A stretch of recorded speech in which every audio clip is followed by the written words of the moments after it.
yung sinasabi ko, kakain na. Pero ngayon, iinom na. Hello po sa inyo, lalong-lalo na po sa mga kapwa ko Batanggenyo. Alam niyo po bang mayroon palang local brewery dito po sa atin sa Batangas? Kaya, for today's episode, ay samahan niyo akong i-explore ang tagong yaman ng Pule Camp dito po sa Tanawan City sa Batangas, kung saan makikita at matitikman natin ang kanilang locally made crafted beer. Pero bago po ang lahat, ay i-mention muna ang isasama mong sumubok sa napakasarap at sariling atin na Pule Beer. Damay-damay na to! Pasok po kayo. Guys, andito ako ngayon sa Ed & Son Brewery. Dito po yan sa Hanopol Occidental, dito po sa Tanawan City sa Batangas. Dito po guys, nagaganap yung magic ng paggagawa ng Pule Beer. Tuloy po kayo. Guys, ito yung kanilang mini brewery. So dito guys, nakikita nyo, dito yung mga step by step ng paggagawa nila ng beer. So ito yung first step. Ayan. So ilalagay nila yung mga giniling na malt dito. So pakita ko sa inyo. Ikot po natin. Yan. Dito po yan. Step by step na po yan. Okay? Ito. Yan. So hanggang sa magawa po yung beer natin, guys, yung quality ng beer nila to the highest standard kasi. Kasi yung may-ari mismo nito ay chemist po siya. So pati yung mga tauhan niya rito, trained sila para gumawa ng craft beer to the highest quality. So ito po yon. Dito po nagaganap. So mamaya, papakita ko po sa inyo yung mga iba't ibang klaseng beer. So guys, ito na. Ma-experience na po natin. Tayo mismo po ang magsasali ng ating beer. So, ito po yung kanilang, ano ba tawag dito? Dispenser? Top po. Top. Top. Okay. Ito yung top ng, nila, ng beer. So, try natin na. Ayan guys. Ang bango guys.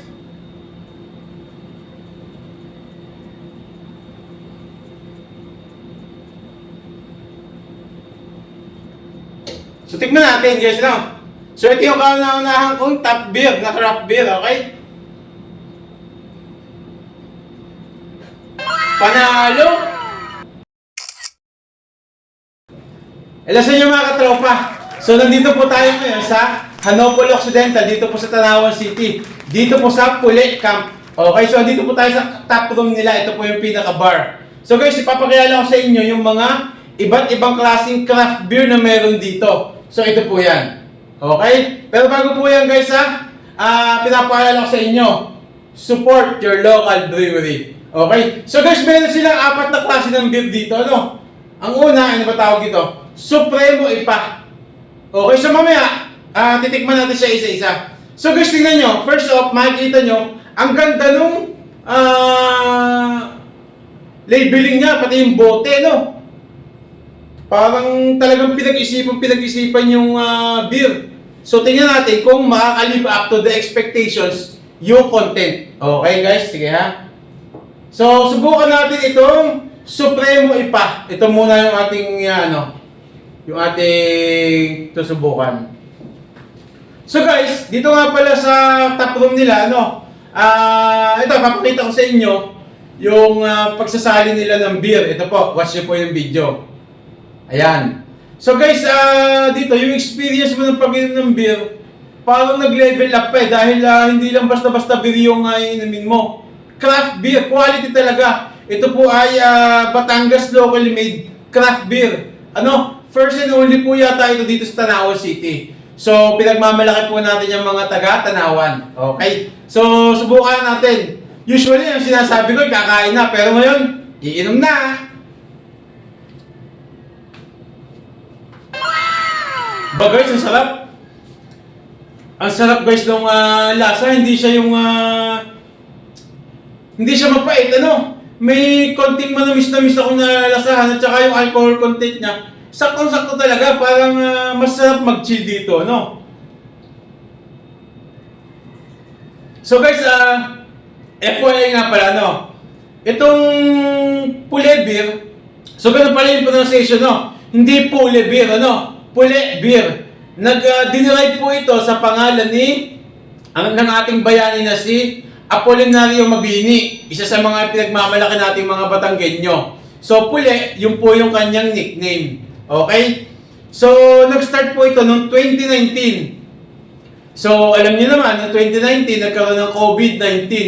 So, from 2020 hanggang recently lang, medyo mahina yung production. Pero ngayon guys, we are very fortunate na nagsisimula na ulit silang magpataas ng production. Kasi ng pandemic medyo mababa. So ngayon, mabibili nyo lang muna itong mga ganito klase ng beer. Ito. Sa mga restaurants lang muna. Sa mga hotels yan. Bigyan ko kayo ng example. Sa Rene Resto Bar, sa Bravo Hotel, Victorinas, at saka ibang part ng Lipa ng mga hotels. So, hindi pa to available commercially sa mga kilala nating commercial store, pero kung pupunta kayo dito sa Hanopol, pwede kayong bumili. Okay? So, ipa-flash ko po sa screen yung mga prices at saka yung iba't ibang klase ng beer nila. Okay, yan po. So guys, dito nga pala sa top room nila, makaka-order din kayo ng iba't ibang klase ng mga pulutan. So ito. Ayan, meron silang wings, merong fries, merong Hungarian sausage. Guys, mura lang yung presyo nyo. Okay, so ipa-flash ko rin po ito sa screen. Tapos, ito po yung mga beers nila. Ayan. Meron din. So, pag-order ka, medyo madaling umorder kasi malinaw at saka maganda yung pagkakapresent ng kanilang mga menu. Okay? So, ayan. Try natin yung kanilang french fries, So, guys, ito nga palang Pulecam. Okay? Ay located dito sa Hanopol Occidental, Tanawan City. Same way po ito ng J. Castles, kung alam niyo po yung sikat na sikat ngayon na J. Castles, at saka The Vineyard. So, same po yung way. Mas mauna lang po ito. Kung pupunta kayo dito, biyahe, magko-commute kayo, tricycle po siya. Sa may tapat ng Victory Mall, meron po doon na terminal. Kung kayo naman po ay may sariling sasakyan at hindi nyo to alam, madaling-madali lang guys po itong ipagtanong. After po ng start tollway, dire-diretso lang po. Makikita nyo naman po, may sign po yung The Vineyard at saka J. Castles. Kakaliwa po. Malapit lang po ito. Okay? So, kaya inaanyayahan ko. Lalong-lalo na po yung mga taga-Tanawa, Santo Tomas, Balbag, Lipa. Iba yung experience na ma-experience ito pag nag-dine kayo, nag-inom. So, kakaiba ito. Kasi guys, napakatahimik, napakalinis. Yung mga staff, very friendly. At saka guys, yung meron siyang touch of nature. Tapos may mga kubo sa labas. Ito, papakita ko po sa inyo. May mga kubo sa labas, merong mga lamesa, merong mga kubol. Tapos guys, paggabi, mas maganda kasi maraming ilaw. Okay. So guys, ang sarap po ng bira. Ito po yon, yung Supremo IPA. Ito po yung iniinom ko ngayon. Okay. So guys, nakita nyo naman kanina, pinakita ko sa inyo yung mini brewery nila. Dito po mismo ginagawa yung mga beer na ito. Ayan yung po isa sa mga pinagmamalaki ni Sir Edison Subala. Siya po yung owner nito, Siya po yung owner ng Pule Beer. Ito pong buong Pulecam. Okay? So, chemist po siya. So, kaya yung quality talaga ng beer ay talagang pinag-aralan, pinag-isipan para ma-enjoy natin mga Batanggenyo. Okay. So guys, open nga pala ito. Itong bar mismo, Open po ito ng pag Tuesday to Thursday, 2 p.m. to 10 p.m. Okay? Pag naman po Friday and Saturday, 4 p.m. to 12 midnight. Okay, so saktong-sakto yun hanggang ating gabi. Pwede mag-inom dito. Tsaka guys, yun nga po, tahimik po dito. Pag po Sunday and Monday, close po sila. Okay, so ulitin ko po ha. Tuesday to Thursday, 2 p.m. to 10 p.m. Friday and Saturday, 4 p.m. to 10 p.m. Sunday and Monday, close. At saka guys, kung meron tayong nalimutang banggitin na gusto nyong malaman, pwede nyo po silang i-message sa kanilang Facebook page. Okay, so active po yung social media nila. kung mayroong mga announcement at saka mga inquiries kayong gustong malaman, pwede nyo po silang i-message na magre-respond naman po sila agad-agad. Okay? So guys, ano pa ba? Yun. Isa sa mga tawag dito, inaabangan ko talagang inumin. Alin ba dito yung yung may kape ito? Mamaya, inumin natin tong black stout. Yan, stout kapeng barako. Okay, mamaya, ihuli natin to Isa talaga sa mga pinagmamalaki ng Batanggenyo kasi ay ang kanilang kape. So guys, kung mahilig ka sa beer, mahilig ka sa kape, eto na, pinagsama nila. Mamaya titikman natin, Okay. So, subukan naman natin yung kanilang second na ino-offer. Etong wheat beer. So, white wheat beer. Guys, ito yung ganda talaga ng Shoutout doon sa artist na gumawa, Ang ganda po nung packaging. So, subukan naman natin ito. Okay. Ano kayang kaibahan? Ano ang kaibahan nun sa titingnan natin, Guys, ang lamig pa, Grabe! Tsaka guys, pagpasok ko dito, una-una napansin, yung amoy ng beer. Amoy na amoy mo dito, Ang sarap. Okay? Tikman natin to. Ba, masarap? Ang smooth ng lasa, Isa pa nga. Makakarami ako dito. Okay, ang sarap nito. Ito, wheat beer. So, saan to?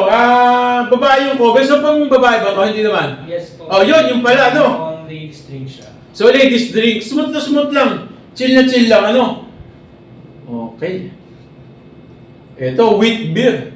Okay, guys. Hindi common yung ganito, So, dito lang yan sa Pule Beer, okay? Tanawan City, Sanopol. Sarap! So, inaanyayahan ko yung mga followers ko na mahilig sa beer katulad ko, Swabing-swabe po yung lasa, ang sarap. Okay, so ganito pala siya, guys, Ito yung mga ingredients niya. Yan. Kita niyo yung at saka saan ang tawag dito? Hops. Hops? Yes. Ito yung hops, sa ibabaw. Yan, ganyan. Yan. Ito yung na-enjoy natin na yan. Ganyan siya sa raw materials bago nila timplahin. Okay. Tapos, syempre, meron ganito yung yeast. Okay? Ito yung isa sa mga main ingredients ng beer. Ito yung nagpe-ferment. Okay? So, pag pinaghalo-halo na nila to, ayan, titimplahan nila dun sa mga specified dito sa apat na ito, magiging na siya, beer na siya. So, yung process medyo complicated, Pero nakita nyo naman kanina, doon sa pinakita kong video sa paggagawa nila, talaga yung step by step, talagang pinag-isipan talaga, pinag-aralan. Okay? So, ang sarap itong wheat na ito, Grabe. Parang pasarap ng pasarap, So guys, smooth na smooth lang talaga. Ang sarap. Ang sarap ng habit sa lalamunan. So ito. Ito yung isa pa natin na susubukan. Ito, blonde. So yung una, Supremo. Then white. Ito yung blonde na tinatawag. Ano ba meron dito sa blonde na to? Yan po yung pinaka-entry level. So entry level na beer na. Craft beer. Ayan guys, tingnan nyo. Subukan natin kung anong meron. Okay, so guys, ito na. Ito na yung tawag dito. Blonde. Okay? Ang ganda talaga ng packaging, Panalo.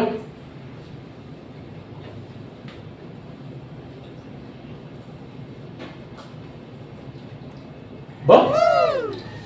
Masarap din, guys. Parang yung lasa niya, yung unang tatlo kong natikman, very distinct yung flavor niya sa bawat isa. So, kung meron kang tawag dito, preference ng mga iba't ibang klaseng beer, subukan mo ito. Ngayon lang ako nakatikim ng ganitong klase, guys, nagulat ako dun sa, actually yung expectation ko, mataas yung expectation ko dun sa quality ng beer. Pero guys, na-exceed pa niya yung expectation ko. Mas masarap pa siya dun sa inaasahan ko Masarap. Sarap, So guys, isa pa nga palang plus point sa akin nung pumunta ako dito ha. O kaya, bukod sa malinis yung lugar, maaliwalas, may touch of nature, malaki, spacious, air-conditioned yung mismong bar, yung top bar. Yung mga, ano nila dito, interior, guys, ang ganda. Ano, talagang dinesign para manatili ka talaga dito ng matagal. Kasi, hindi lang yung beer yung ipupunta mo, no? Pati yung lugar. Mismong yung lugar. Yan, kagaya nyo, no? May mga, tawag ito? Ano ba tawag sa ilaw tayo? May mga ilaw. Tapos, maraming, ano ba to? Beer mug, yan, ganyan. Ang ganda tingnan, ang ganda tingnan. Mismong yung logo nila, nasa unahan, maganda. Pati mga chairs, tables nila, maganda. Pati mga lights. Talagang ano, very cozy, chill na chill lang. Okay?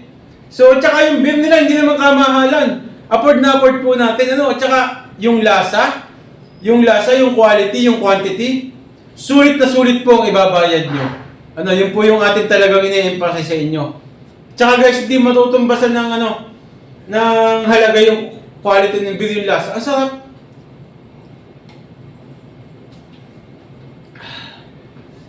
Quality. So guys, dito tayo, no? Ito na yung huli nating titikman.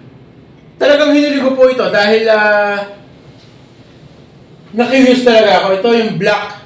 So una, yung Supremo IPA, yung white na wheat beer, at saka yung blonde. So guys, ito, first time ko po makakatikim nito guys. First time. Black stout na kapeng barako. So beer, locally made craft beer dito sa Batangas, plus kapeng barako. So kung mahilig ka magkape, mahilig ka magbeer, ito na po yun. Titikman na po natin. Ito po yung label niya, yan, yung packaging niya. Ang ganda po guys. So. Okay. So tikman na natin. Okay. Bukod sa excited na ako matikman ito guys. Ito mo. Ano lang, ilang, ano to, ml to sir? 330 ml. 330 ml guys. Saan ka pa? Okay. So, amuin muna natin ha. Guys, amoy na amoy ko yung pagkakape. Amoy na amoy ko rin yung pagka-beer. So ito na guys, susubukan na natin. Titikman na natin ang kanilang kapeng barako na stout black beer. Try natin guys ha. Sa parap.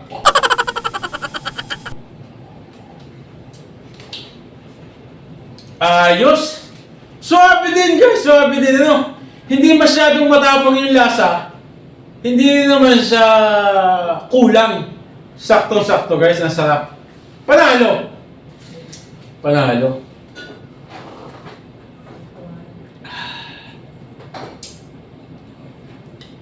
Sarap ah. So, yun na nga guys. Kung akong tatanungin nyo guys ha, ang rating ko po sa apat na beer na ito ay 10 out of 10 dahil na-exceed nyo yung expectations ko. Okay? Very grateful ako na naimbitahan po dito. So, shoutout kay Mama Casey at saka kay Sir Gavin sa pag-entertain sa akin dito. Very fortunate po tayo na maimbitahan. Maraming salamat po. Sir, Sabi gusto niyo try yung bago namin lalabas na. Okay. Chocolate. So guys, ito guys ha. Wala pa siya, hindi pa siya available. Tayo pa lang yung first makaka-experience ito. special quad. Special quad. Chocolate stout po yan. So ito guys ay chocolate stout. Ngayon pa lang, wala pa siyang ganito, no? So very fortunate tayo sa isa sa mga first na experience ito na unang makakalasa. Okay, amuin muna natin. Oh! Chocolate po ano? Yes po. So, tatry natin guys, ito na. Actually, excited ako. Nervous ako. Ano kaya ito? Ano? Sige natin ha.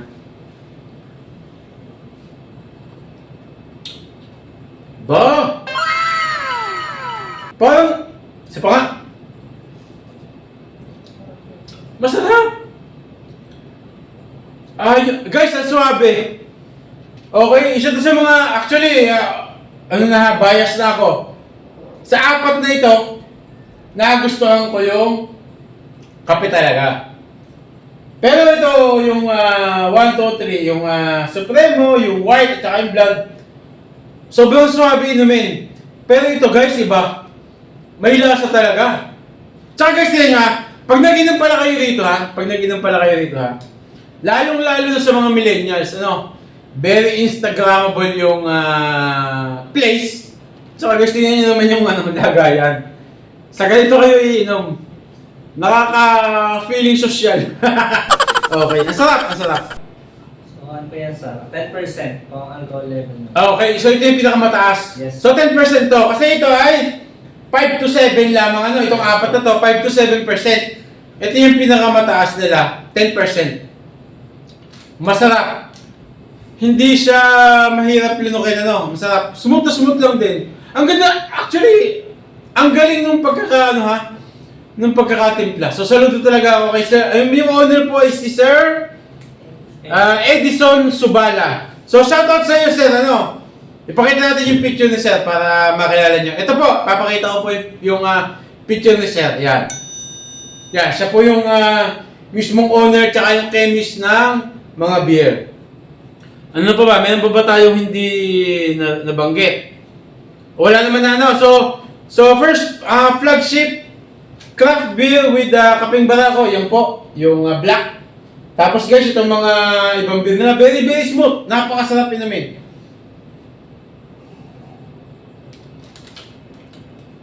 Ang sarap, guys. Guys, bali mo yung beers on top nila, yung blonde, at saka wheat 5%, yung IPA 6%, yung stout na Kapeng Barako 7%, at ito po, special quad 10%. Okay? So guys, kung umabot po kayo sa parting ito ng video natin, baka meron po kayong recommendations, suggestions na kainan inuman, bar, o kung ano man, na trending, masarap at karapat dapat natin puntahan, paki-comment na lang po, baka mabisita po natin yan. At saka guys, paki-comment na rin po kung saan po kayo nanonood para alam ko po kung saan umabot po itong video natin ito, So guys, dyan na muna kayo at itutuloy ko po yung pag-iinom ko, guys. Maraming salamat po.